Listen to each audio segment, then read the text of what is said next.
low periodicity multiples that may travel within this low velocity area and then come afterwards in a longer time within our section below. So now we will be modeling the multiples in each window. This is in here. Here is in orange the window of the multiple generator, and this is the modeling of the multiples that may come from this window. Then we have, this is the main multiple generator window. With this is the modeled multiples related to that. And here is the longer window with the multiple potential multiples coming from this window. Then once we have the model from each window, we will simultaneously adapt these multiple energy into the amplitude dynamics of our input data set.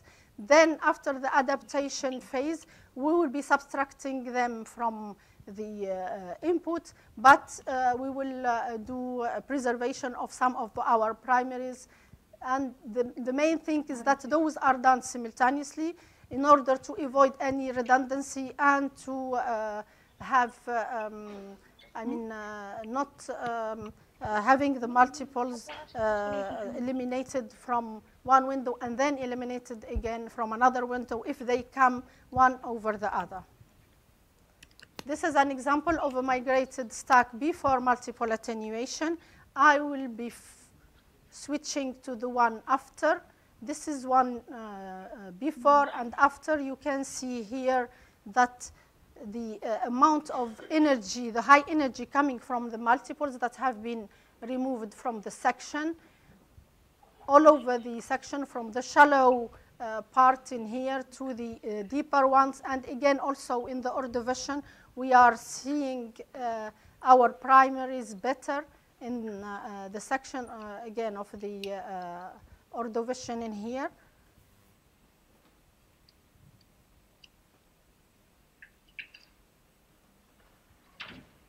You can notice also the amount of the energy coming from the multiples, because the previous section was really brighter than the next one, where we are trying to attenuate our multiples and get the primaries what are underneath those energy of the multiples.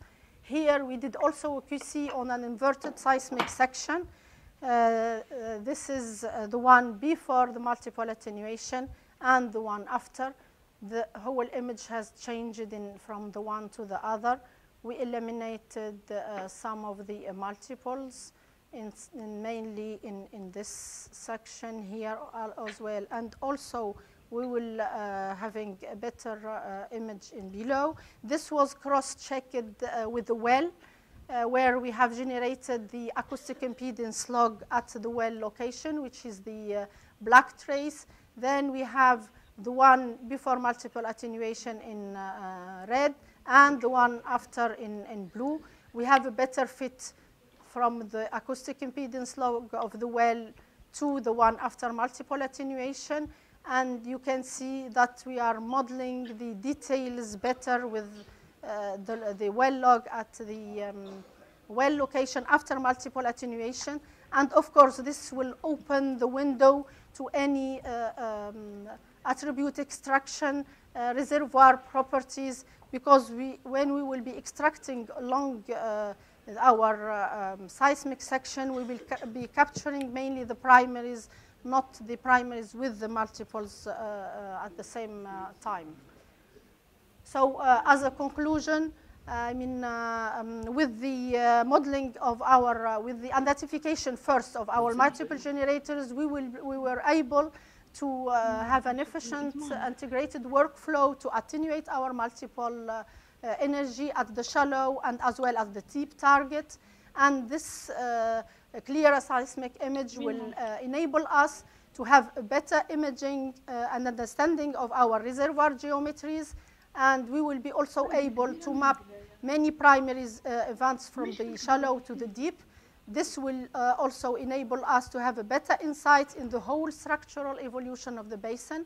And we are also working in this aspect with the other team members. We also trying to extract some of the reservoir properties within our primary target, the Akakos, and as well as in the Ordovician. And all of this, of course, will help us to de-risk our structures in terms of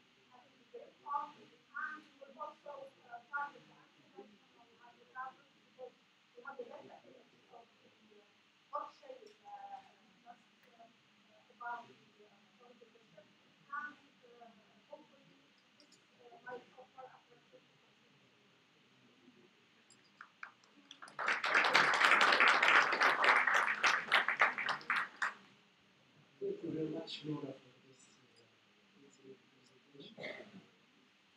Studying the main issue, unknowing because your physics or dance. And Mr. Alice, when you were talking about how we define multiple events and how to move this multiple, you used to be approach. I think we using system design to identify the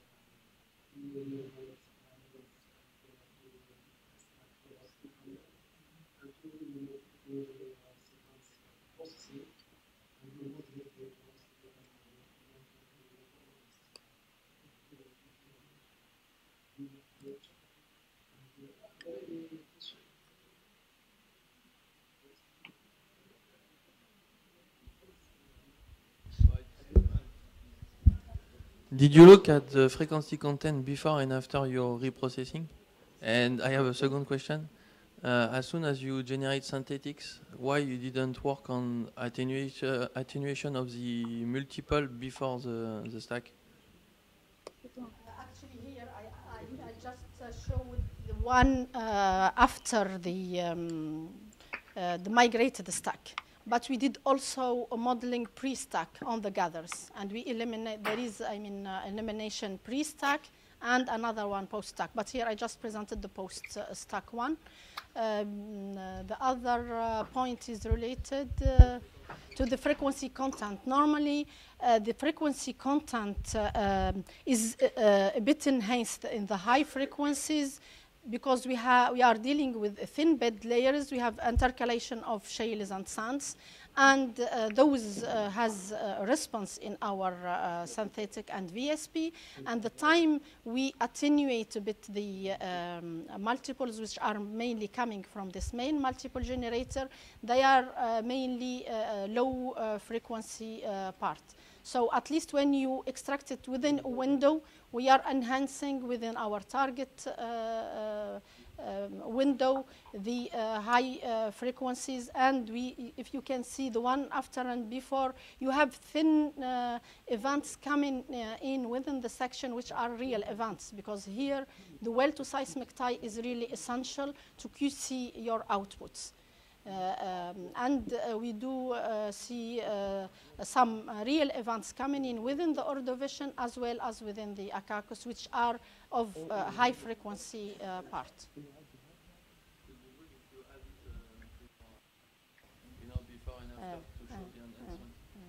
Yes, I was just constrained with the time. This is.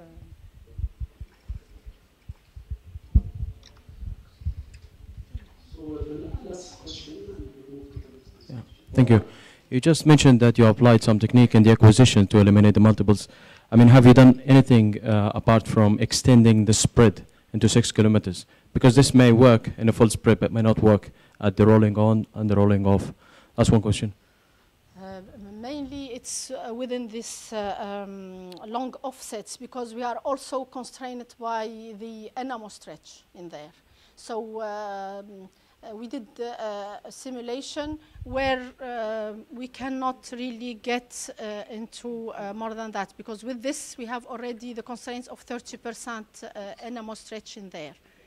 So we were not really able to add more. Remaining in the acquisition, the other point related also to the acquisition is those hyperbola that I was speaking about. And here I just showed one aspect in the processing where we eliminate those, but there is iterations. Once you eliminate a bit, you attenuate a bit, let's say, not eliminate, you attenuate a bit, then you go back, you do your velocity picking again, so you are seeing better your events, the primaries, the multiple is a bit attenuated, and then you redo again your stack, and at the end we are even applying Raiden the multiple, which was not appropriate before the multiple attenuation. Raiden is a good technique to be used after post-stack processing, but as the colleague said, you could use surface-related multiple prediction and surface-related multiple elimination before stacking. Then you apply Raiden after doing the stack and after migration. Yes, this is the case. Okay. Because this is actually was done in collaboration with the CGG people in the head office. So we have a team there, and it was done in collaboration before and after stack. But here I just put the post. Thank you. Thank you. Thank you very much for your presentation. So we move now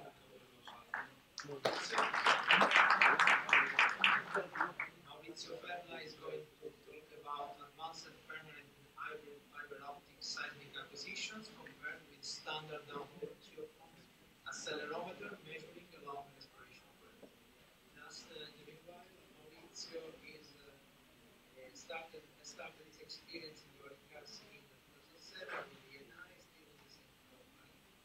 He is a multidisciplinary geoscientist, broad experience in geophysics and integration in geology, interested in multidisciplinary exploration technology. His technical specialties are theory of seismic, geophysical monitoring, seismic velocity conductivity, seismic anisotropy, three-step depth migration, seismic fractures, and AVO analysis.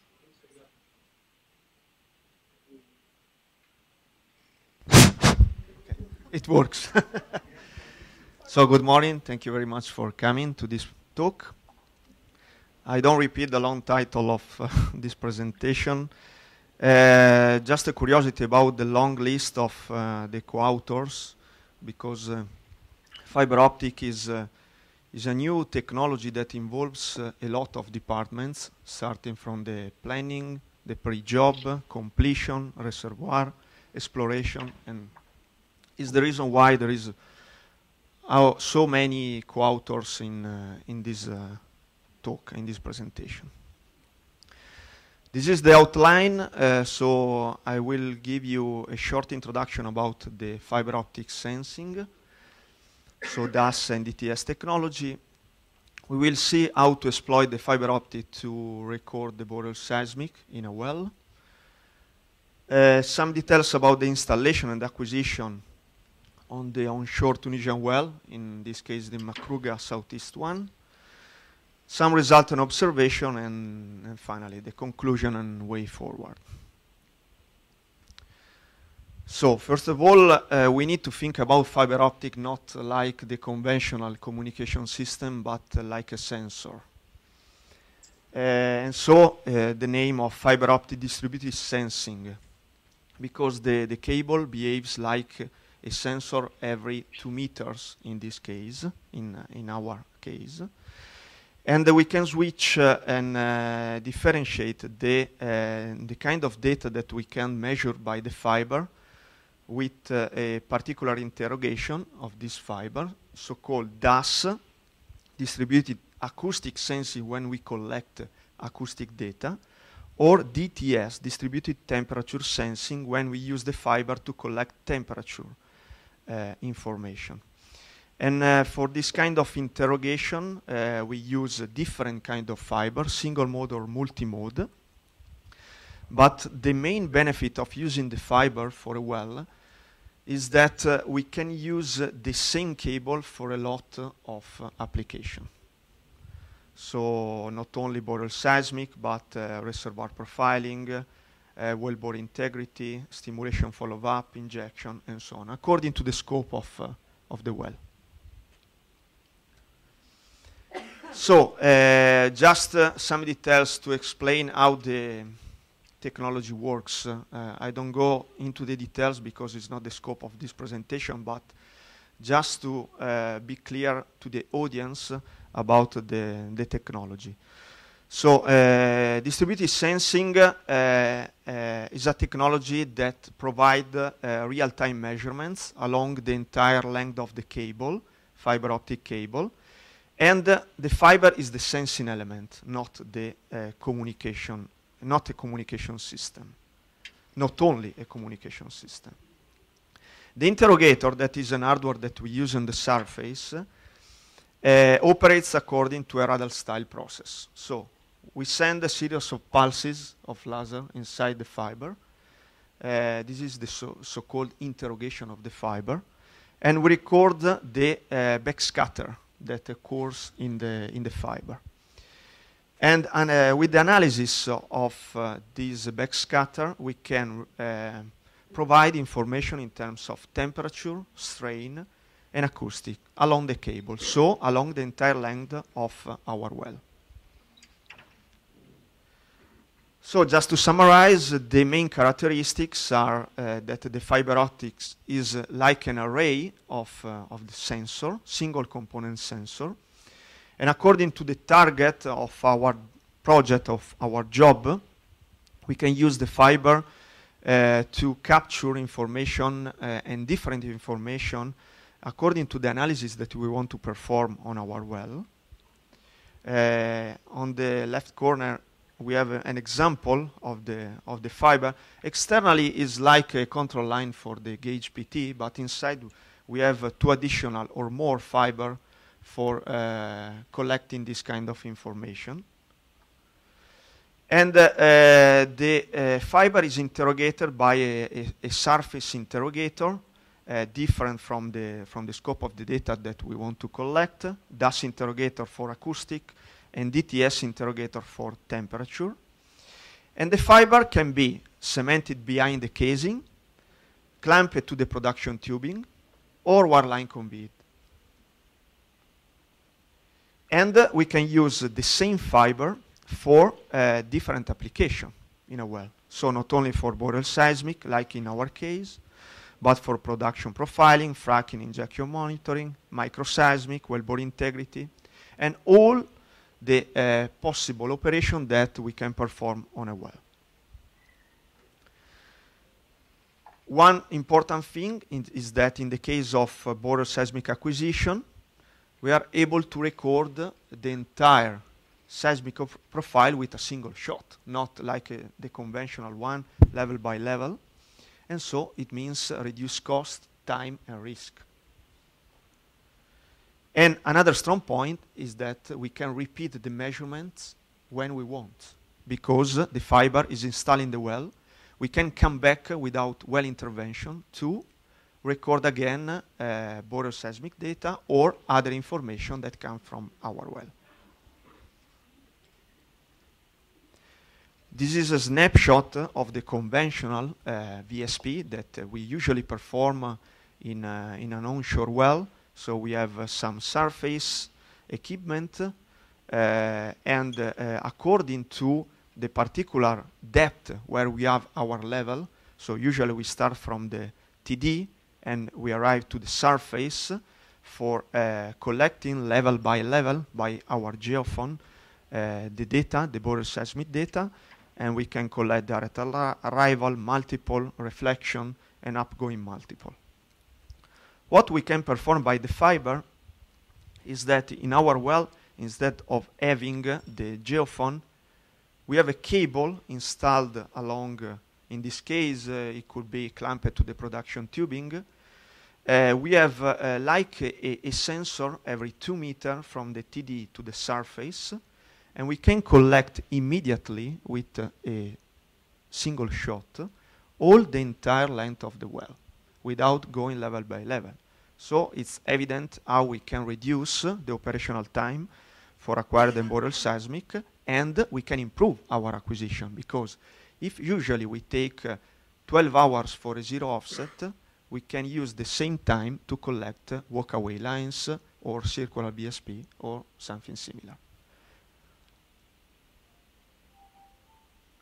Okay, no, I forgot the animation of the single of the laser that go in real time from the interrogator to the TD and come back for collecting the information. So what's the impact on the business? The reduced operational time and cost for acquisition, no rig standby, because we can perform the acquisition after the well completion. We can record complex geometry for reservoir characterization, so a 3D BSP. We can repeat our survey for 4D measurements. No workover required, because no well intervention is needed for repeating the measurement during the time. And the data can give us a lot of information for reservoir characterization, but also for reservoir profiling. What we perform on our well, in collaboration with, in this case, with Schlumberger, we use, and I'm repeating some details that I mentioned before, there is a laser pulse that travels along the fiber, but according to the analysis of the backscatter that naturally occurred in our fiber, the technology based is methodology in the characterization of the Stokes and anti-Stokes waves that occurs in our fiber. And according to the analysis of the amplitude and phase of this signal, we can collect information of temperature, strain, and acoustic, in our case, borel seismic. So we apply this methodology on the Makruga Southeast 1 well, using a gauge PT at the top of our reservoir, but in the same cable we put two fibers, one single mode and another one multi-mode, one for DAS and the other one for DTS, permanently installed to the production tubing. There are some photos of this installation. This is the operation that usually you perform when you complete a well, but in our case we install permanently the cable outside to the tubing. There is a operation that we perform on the wellhead when we separate the electric line to the optical one. This is an operation that can occur during the fiber optic installation called splice, when you need to cut your cable and fix one side of your fiber to the other side, like a mechanical operation, but in an optical manner that is not so straightforward. So on the left, for the Makruga Southeast 1, we have the pre-drill program that with two targets, the Ordovician and Akakous. Unfortunately, after the drilling operation, Akakous was dry, so we changed during the operation our completion program. But the fiber was installed from the surface to the gauge PT, just down to the last packer, just before the Ordovician reservoir. So why unfortunately? Because in this case we use the fiber only to collect the temperature and acoustic from the surface to the top of Ordovician, and collecting also the borel seismic.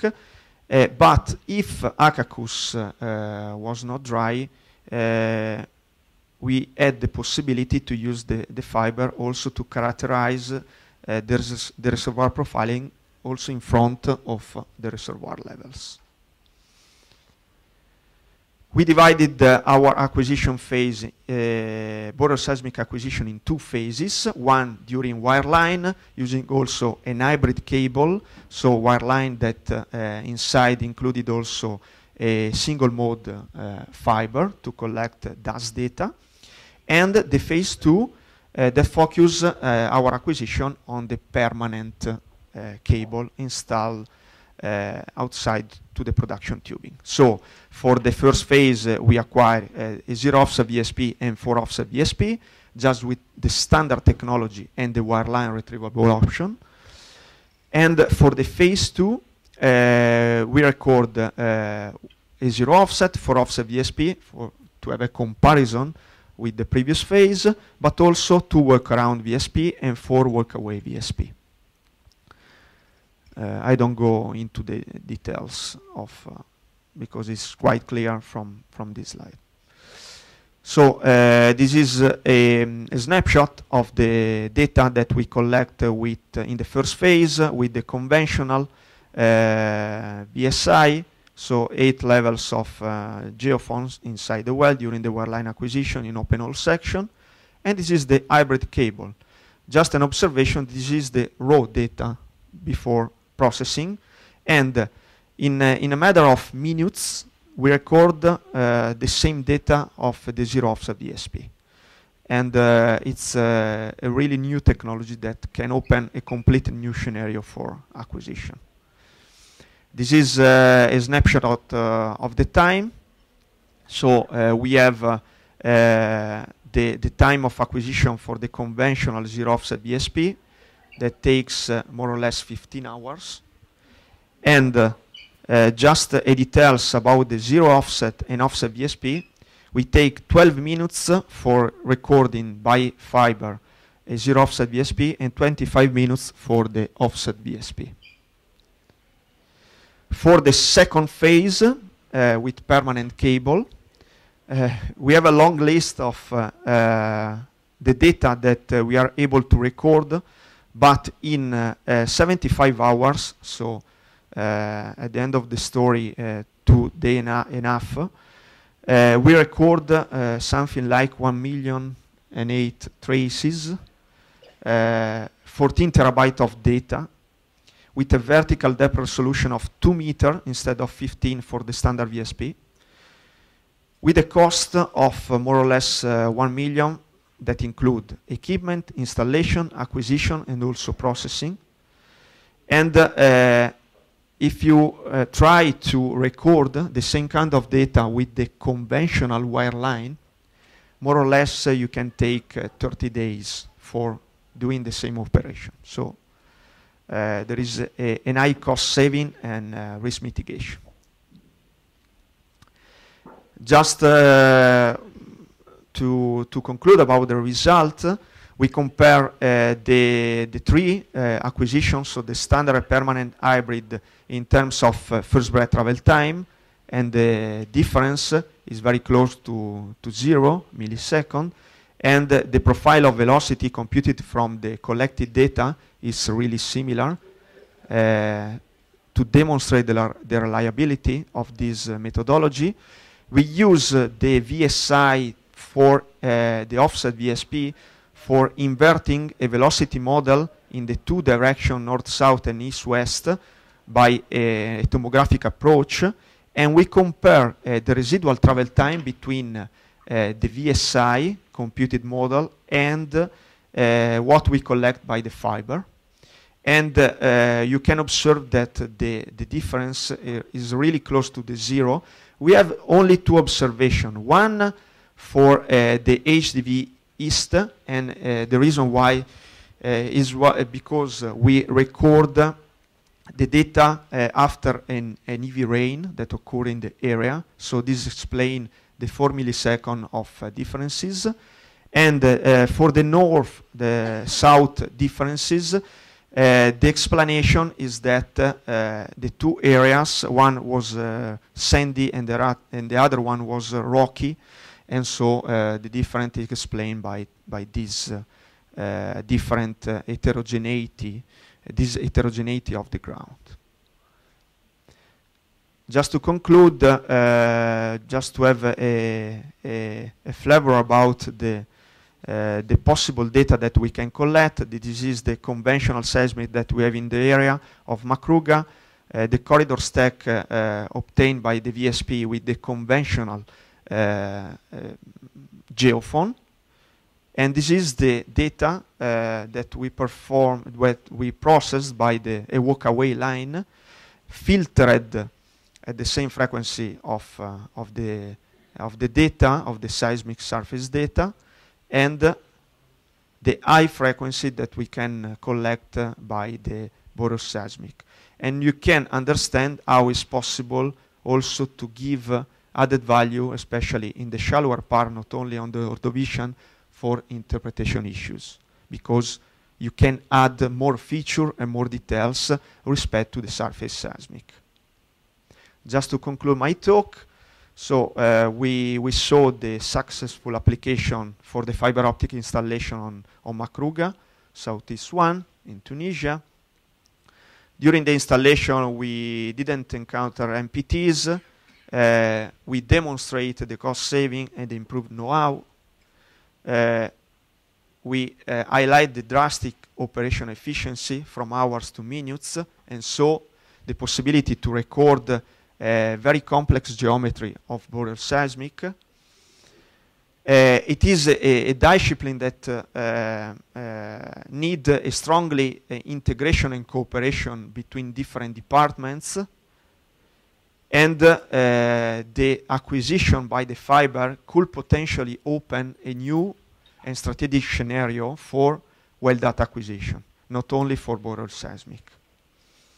And based on the quality of the data that we can record, we are still working on it, and we obtain some interesting result about that.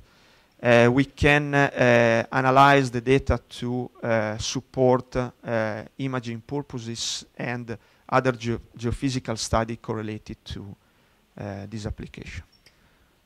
Just before concluding, I'm really thank all the people that from any Tunisia and in any quarter collaborated to this project. Also Schlumberger, there is Pierre Bettinelli that follow on the audience that followed the acquisition and processing. And so thank you very much for your attention. And if you have some question, I'm glad to answer you. Any question?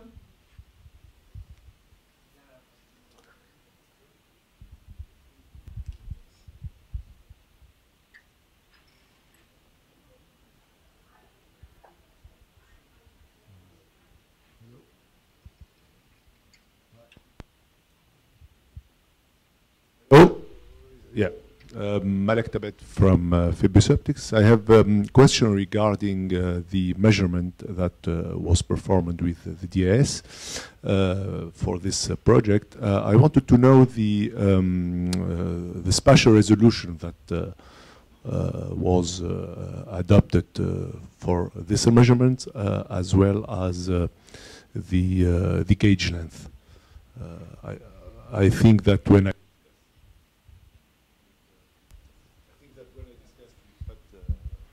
was 3 meters, but just to be sure about.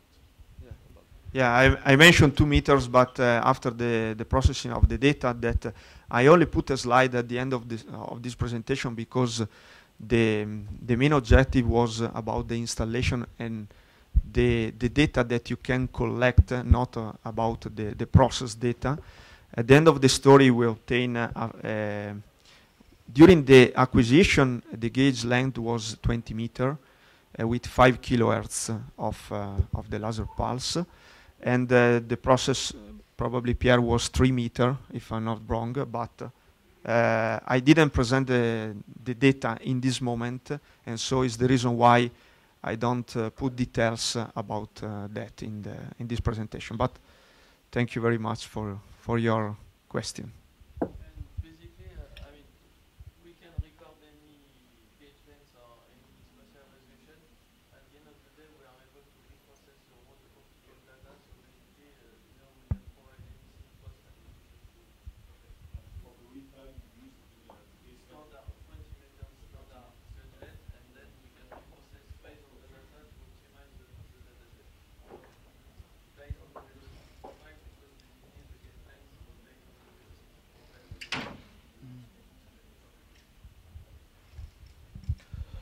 I've got only one concern about your technique. I mean, no doubt it's a very good technique, and we can gain a lot out of it, and especially if it is used for in a seismic.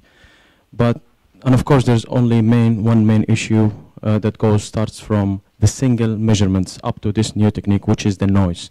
I'm pretty sure this one will record a lot of, as it is recording a lot of data, it will record also a lot of noise. And because in seismic acquisition, before we do processing, we do what we call digital group forming or group forming to overcome the random noise. But I'm not sure how could you handle the amount of noise that you used in this technique. I mean, what kind of processing that you apply to attenuate the noise. But the final concern is, I'm pretty sure that this technique will also open the door to a lot of noise to be recorded. Thank you. The answer is very long because it depends on the scope of acquisition. Obviously, what I presented in the border seismic was recorded in a static well. So in this case, it was not producing when we record the border seismic data. There is an issue related to the noise for the static, so you can improve your acquisition, increasing the number of shots, and also how you can plan your signal by the vibro size to increase the signal to noise ratio that the fiber can record.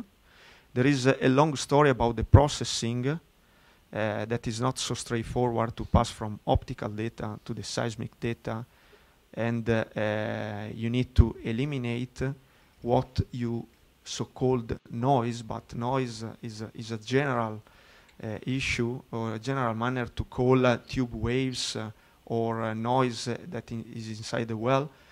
But the good story is that by the fiber that is not coupled with the formation, it is evident how you can collect comparable data to the VSP. And there is an example in my presentation, really comparable to the surface seismic that you conventional record by geophone. For the noise is a long story, but is the reason why this technology is new. They are working on it for improving also in the acquisition, but also processing. And another step that probably we need to face will be to record the dust data during production. That is another noise. So noise is a general word, but so it could be associated by too many uses, and probably the processing is the main step to adopt to obtain reliable data. Thank you for your presentation, and I think we can move to the presenter.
Allô? This work is done in collaboration between OMV Branch Office Tunisia, OMV Head Office, and ETAP geophysicists. So just a general overview. Those who already attended Noura presentation, it was already mentioned that OMV is an operator in South Tunisia and also partner in a major part of the South Tunisia. So as you can see in here from this assets maps, the Tunisian stratigraphic chart in here shows the major plays within Ardemes Basin. As you can see from top, we have the Taghi Reservoir. At the base, we have the Devonian reservoirs, the Akakus, which is our main play, siliciclastic play, and the Ordovician at the base. So, regional overview on Ardemes Basin trap style. So this is the regional north-south seismic section crossing almost all the Ardemes Basin, going over 100 kilometers long.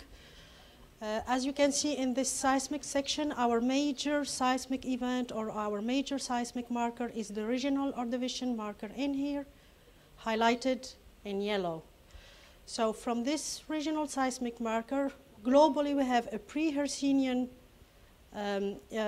section, let's say, with Paleozoic reservoirs, and we have a post-Hercynian section also. I'll be focusing mainly on the Ordovician in here. So as you can see, we have well-defined four-way dip closures at the Ordovician level. However, those structures are generally subtle ones, so very critical and very sensitive to static corrections. On top of the section, I have highlighted here the elevation profile. As you can see, this is about 150 meter height, and as you can see, the magnitude of the Ordovician structures is within the same order, almost the same order as the surface geology elevation.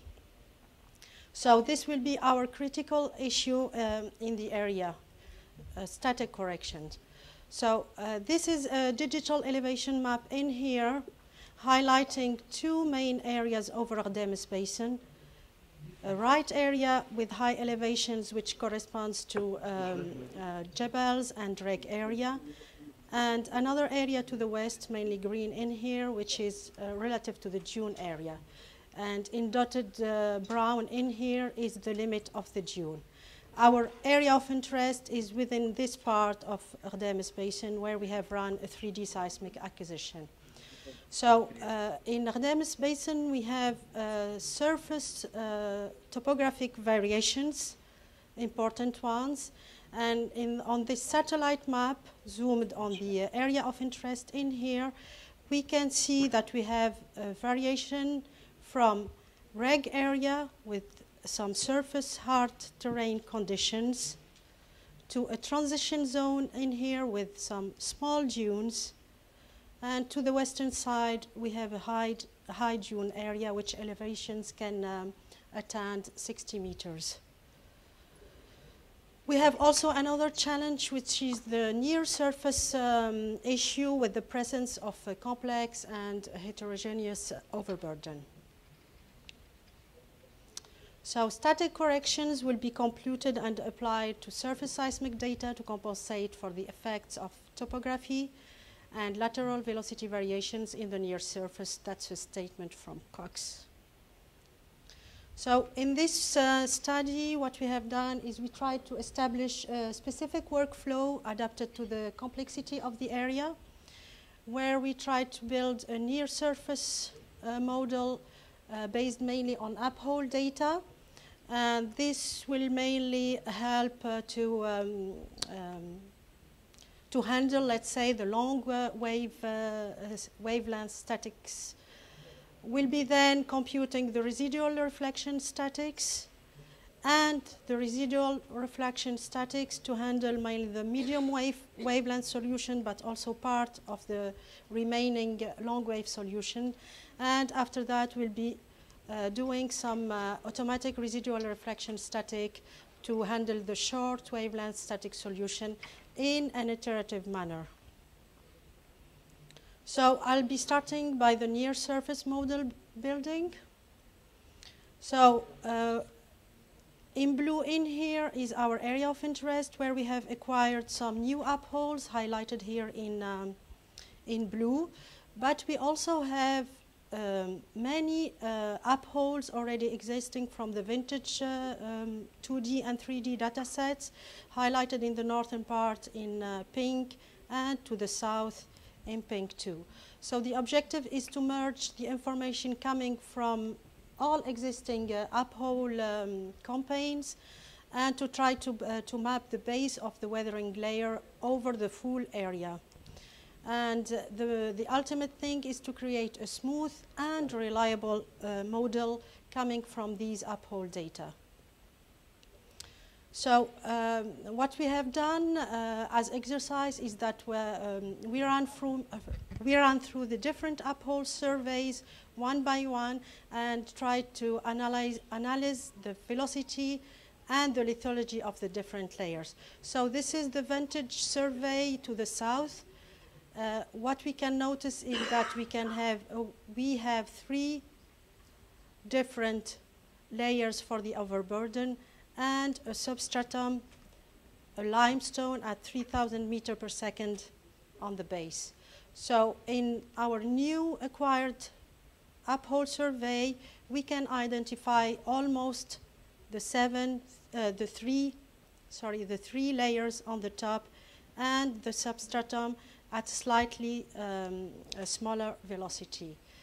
On the vintage data also to the north, so we also identify a sandy package on top with low velocity, 2 packages in here with the 2 velocities already highlighted on the 2 surveys, and a substratum, a limestone, with the same velocity of 2,700 meters per second. So we'll be creating our near surface model based on a 3-layer model.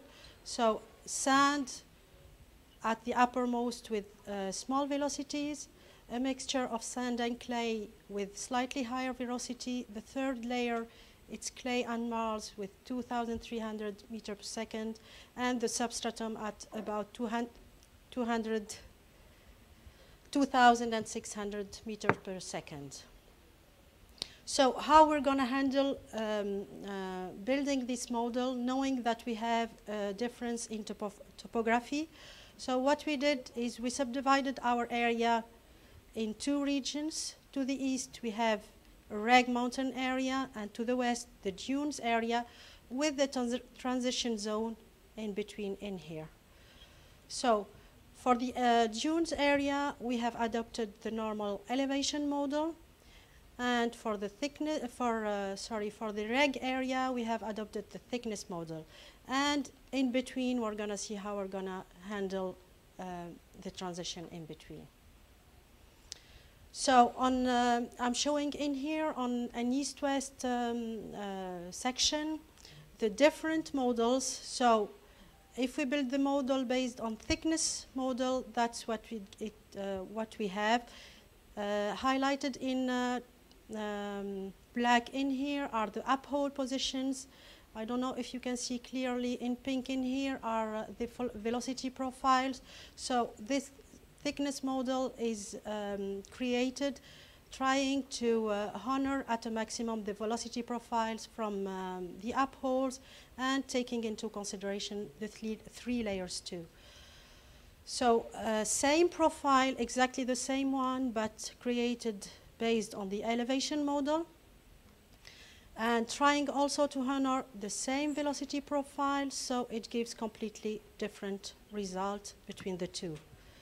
So what we did really is that on the eastern part, on the western part of our survey area, we adapted the elevation model purely. On the eastern part, we adapted the thickness model, and in between, we tried to merge smoothly based on that transition zone, that transition polygon.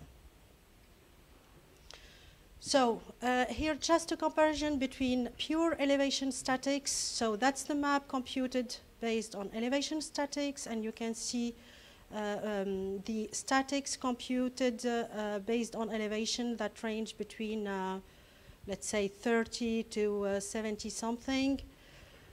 And our primary statics based on our model, they are way too important in here, going to 120 milliseconds. And we can see clearly that we can handle the topographic problems and the subsurface problems too.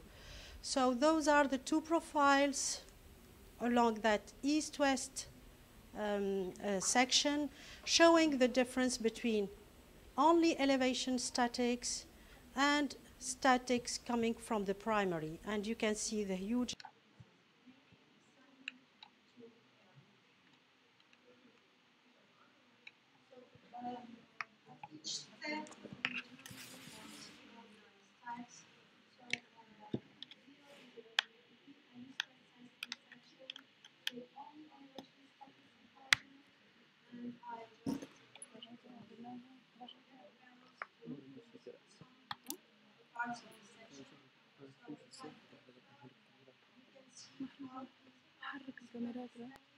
enhance this, can enhance significantly the stack at the deep target. This is the Ordovician, but also at the shallow section on the top.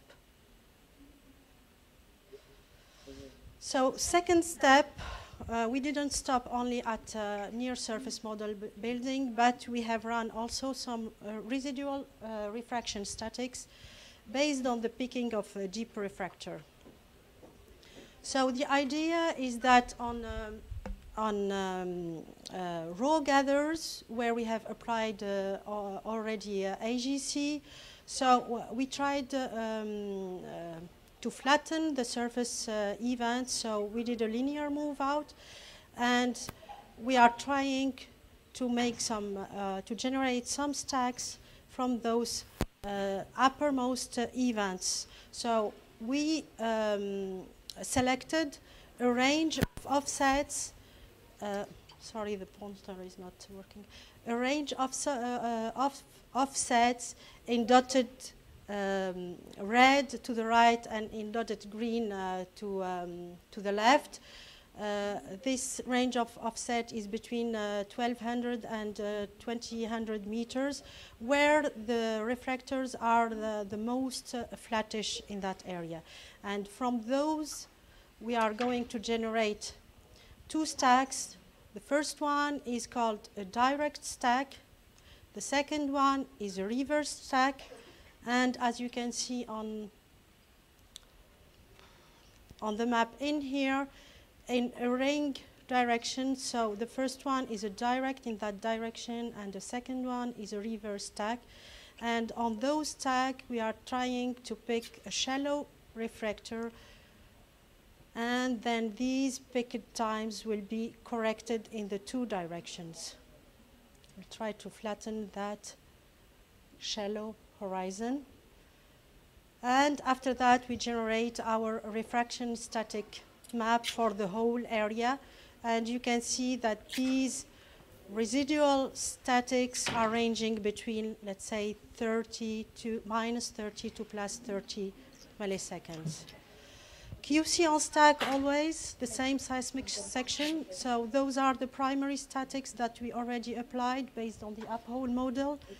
And then we, on top of this, we applied the residual refraction statics. And you can see that there is a big, let's say, a good enhancement of the continuity of the reflectors. So then the second step is the residual refraction statics. So the exercise is that on near offsets, we have selected near offsets from 200 to 600 meters on a shallow time section. We generated some stacks, and on top of these stacks, we tried to pick automatically pick a seismic horizon shallow seismic horizons, and this step will help us to QC the remnant statics, if any, are still existing on our horizons. So the idea is that the geological hypothesis is that these shallow horizons do not have time structures linked with the surface geology, such as dunes. So each, let's say, rapid variation should be related to static issues. So, sorry? Okay. So that horizon is filtered in a low frequency part and a high frequency part, and the high frequency part of the horizon is back sampled. Sorry, the low frequency part is assumed to be related to the geology of the horizon, and the high frequency part is assumed to be related to the statics. So it is back sampled to the recording and source position to generate the static correction. So QC on stack also. So this is the input, and this is the output. And we can see that there is, we are even handling some of the long wave static issue. So at the final stage, we have run the automatic residual refraction statics to handle the short wavelength static solution. And this is an automatic based, this is a software automated issue, let's say. And this is the map generated for these residual refraction statics. And you can see in here that it ranged between -10 and +10 milliseconds. These automatic residual statics have been computed at different passes during the processing, and from time to time the static solution is getting smaller and smaller. And we have done also QC on stack.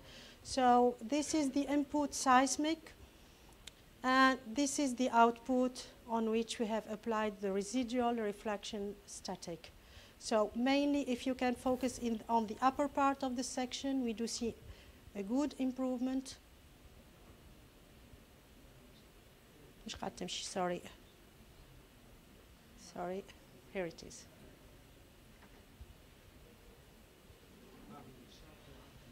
So the automatic residual static is also delivering an uplift to the stack. So to conclude, so a robust 3D low velocity layer model has been built by integrating all available uphole data, not only the new upholes, but also what we have available on, in our database. This better represents the complexity related to near-surface geology and topography in southern Tunisia. A tailor-made workflow, so it has been set specifically to the area of interest and to this new 3D survey.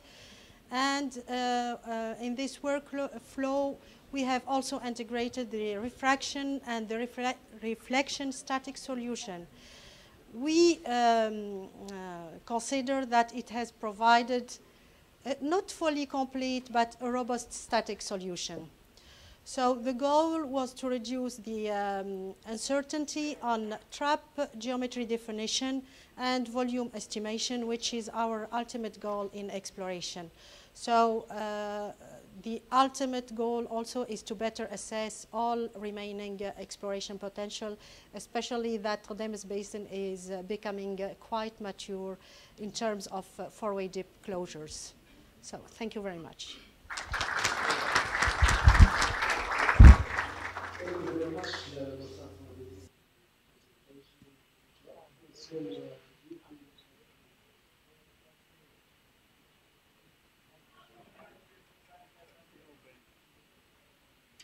There is no question. We can move to the next presentation.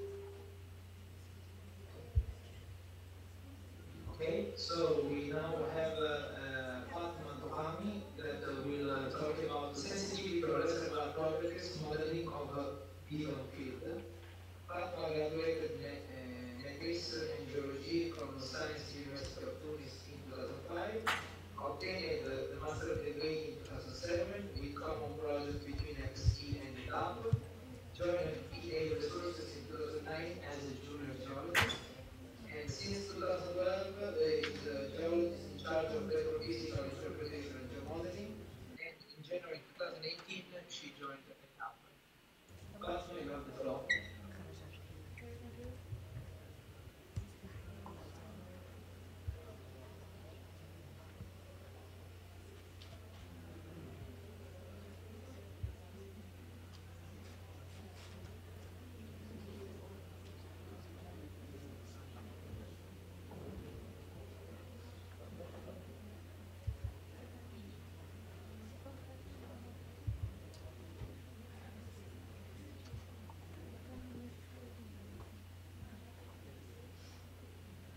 Good morning, everybody. Here is my presentation titled Sensitivities on Reservoir Properties Modeling, Case of Didon Fields. We start by the agenda. We start by an overview of the field, the main challenge that the Didon field is faced to. The third part will be, on the third part, we will focus on an overview of the reservoir properties. The fourth part, we focus on the sensitivities run, on the modeling workflow, the sensitivity runs, the different items, sensitivities, facies, porosity, permeability, and the water saturation. Then we are going to see the impact of these different items on the volume calculation. And finally, conclusion. Didon is situated on the southeast part of Tunisia. It's supported anticline on the anticline on the Ilgari limestones. Didon is covered by 3G. Didon is covered by a 3G survey, which is a merge between the MZ4 and PZ 2010. The cube was reprocessed on the PSTM and PSDM. Didon was discovered by El-Fakitaine on 1976 through the drilling of Didon 1, which tested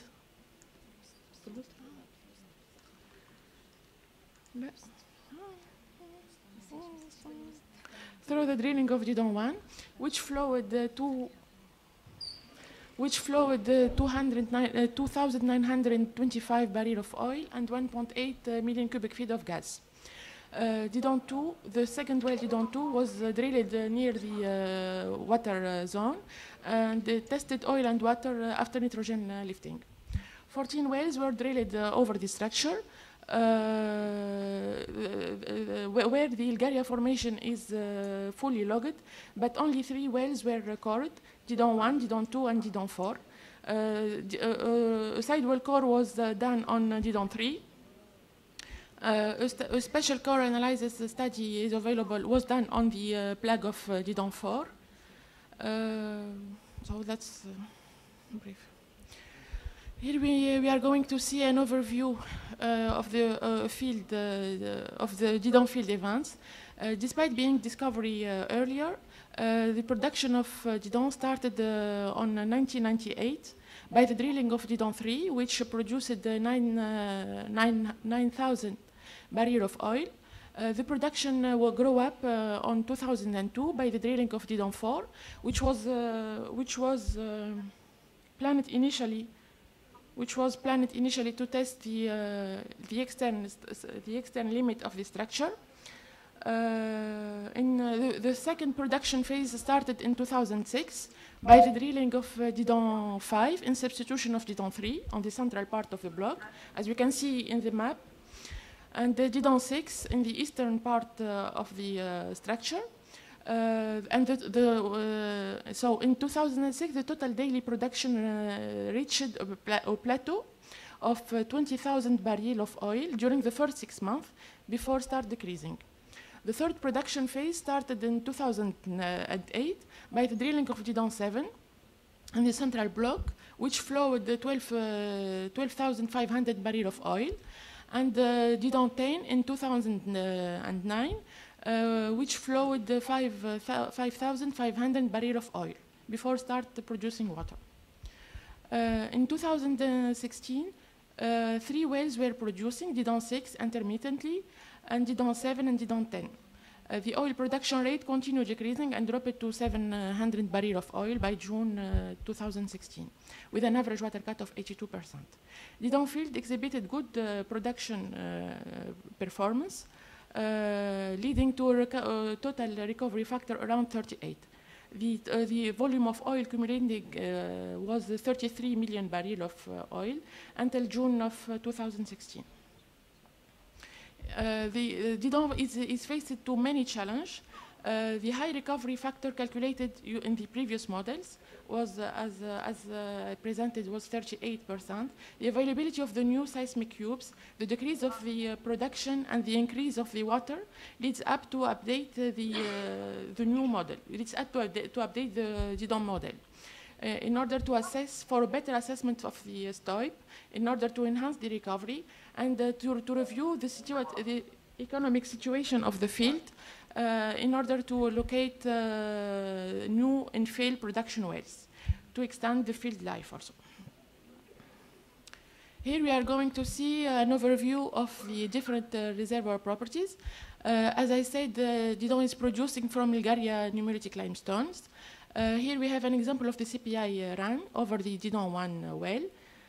It's not the good well. It's not the best well, but here Didon 1 is presented as example. We have a set of basic logs run, gamma ray, sonic, deep and shallow resistivity, and neutron density logs.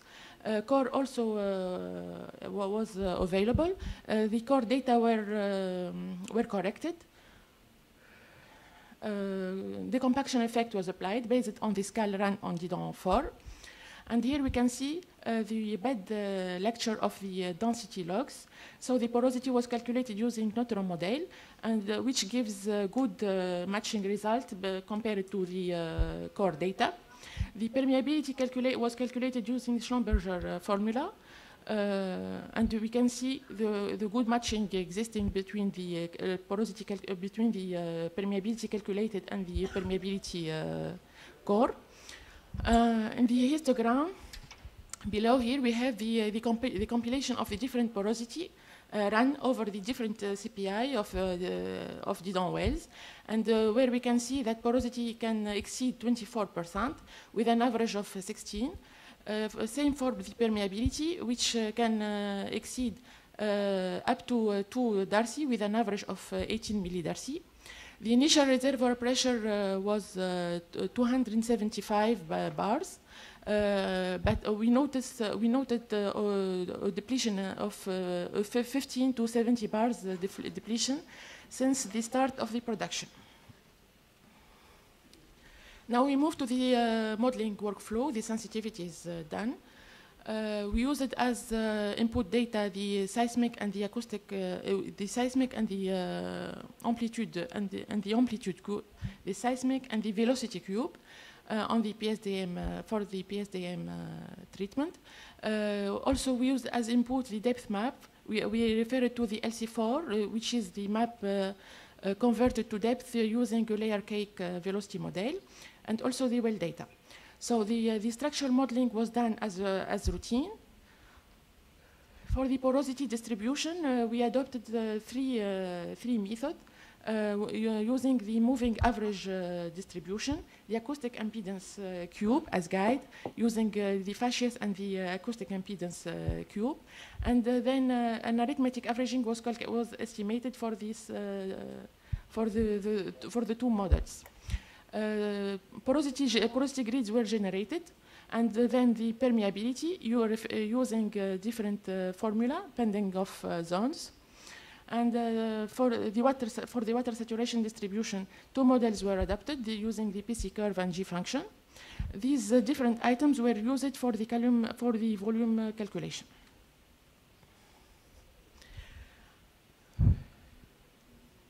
Now we move to the porosity modeling, the facies sensitivities.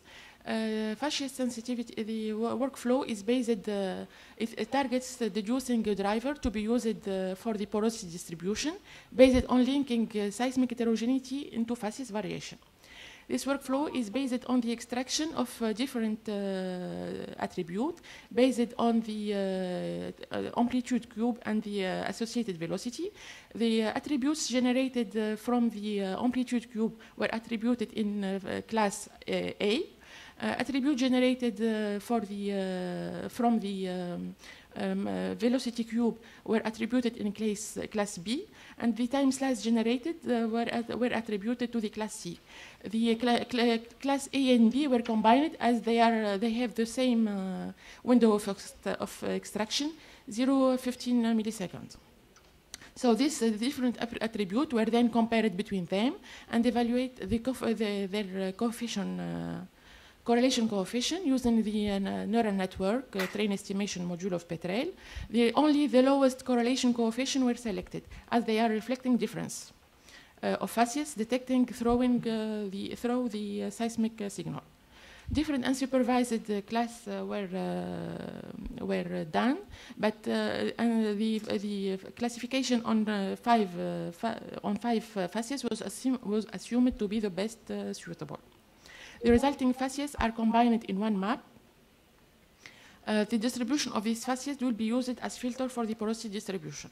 Here we can see the combined AB map, facies for extraction of the attribute extracted, and the C, and here on the right side we can see the combined facies map.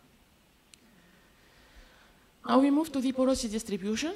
The first method used was the moving average distribution, which is based on the upscaling of the well data that were normalized within minimum and maximum of log value. The distribution was guided by the assumed anisotropy variation deduced from the variogram analysis of each zone. The obtained porosity distribution targets to consider the anisotropy direction representing the lateral porosity variation between the well. As we can see in the map, the porosity is based mainly and only on the well data, constrained by the anisotropy, but the weight of the well data is measured.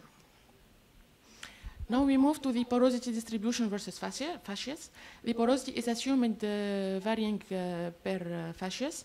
A regressive correlation was deduced for each class of facies through the cross plot porosity versus acoustic impedance normalized, relating the porosity to the respective extracted facies that was filtered by class. As we can see in the cross plot, we have 5 classes of facies and 5 porosity, 5 regressive function. The upscaled well porosity was distributed using the acoustic impedance cube as driver and the facies correlation coefficient as collocated co-gradation coefficient. Depending on facies, different porosity cubes were created for each model, and these porosity were then combined, merged into one cube. Here we can see an example of porosity distribution for the G1B layer, where we can see the impact and the heterogeneity coming from the seismic. Now we move to the arithmetic average porosity distribution, which consists of calculating an average porosity model from the moving average porosity and the porosity issued from the acoustic impedance guided by facies. This operation targets to weight the well data, and here we can see the impact of the well. So here we have the different three ways of the three ways of porosity distribution. The first one on the left. Within the moving average approach, guided only by constrained only by the well, taking in consideration the anisotropy direction, and then in the middle we have the facies guided porosity, guided by the acoustic impedance cube, and in the arithmetic porosity distribution we have the combined one. So we have at the same time the well constrained, and we can see the heterogeneity coming from the seismic cube. Now we move to the permeability modeling. So as I said before, the core measurements were available on Didon 1, 2, and 4. So these core measurements were plotted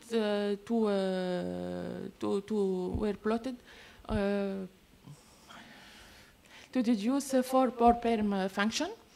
And as we can see here, different functions were deduced per zone.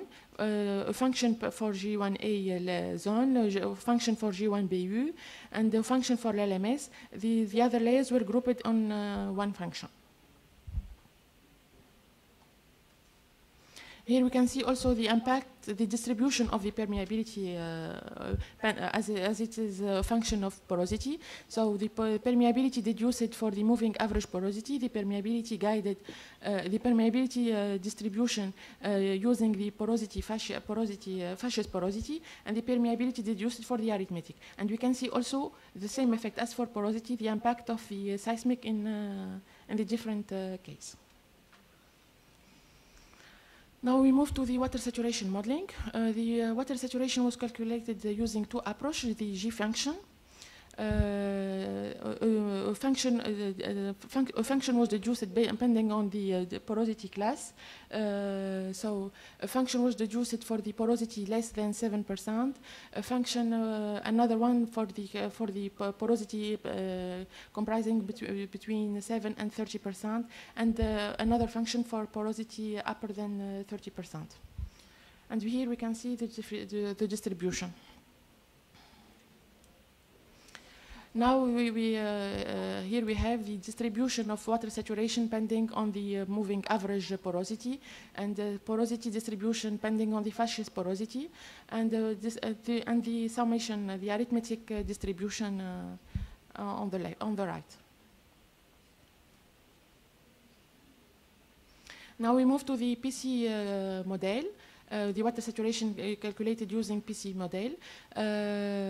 Also, the same function were applied for this function, and we can see the different water saturation associated. Here we have a comparison between the existing model, the 2017, sorry, and the previous one done by Schlumberger in 2011, and we can see the main difference. We can see that the difference of the shape of the structure, and we can see also the different. We can see here the effect as from this lateral cross plot. We can see this upside, yeah. We can see this. We can see this upside here.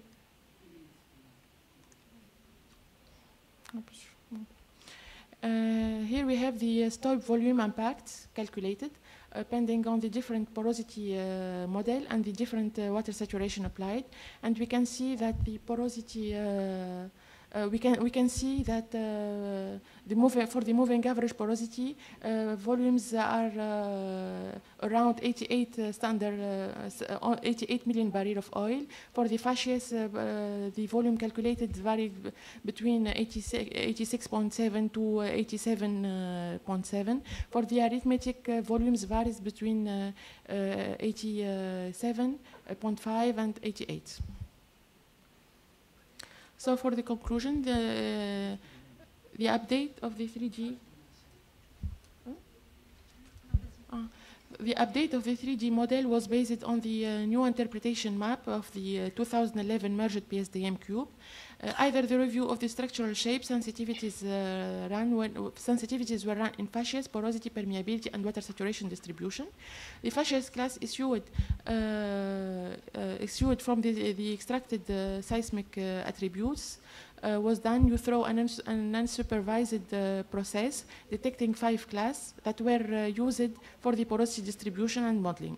The other distribution sensitivities used for the porosity modeling were the moving average porosity and the average arithmetic calculated by an averaging of the two latest methods.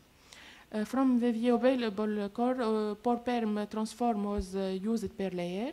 And used to convert porosity to permeability. Two approaches were deduced for the water saturation, PC curve and G function. These different cases of porosity and water saturation were considered for the volume calculation, and we can see that the results, that the volume variation due to the porosity distribution and the water saturation method are less than 3%. The similitude of this resulted volume was assumed to be related to the good quality of the available data and that the good repartition of the wells. The 14 wells drilled over the structure are well scattered over the structure. The average stope of the current model is 14% higher, 88 million barrels, than the calculated on the previous model, 78. So here we can, leading to a good an enhancement of the recovery factor. Thank you. The presentation, just for the short time again, we have time only for one question. Any question?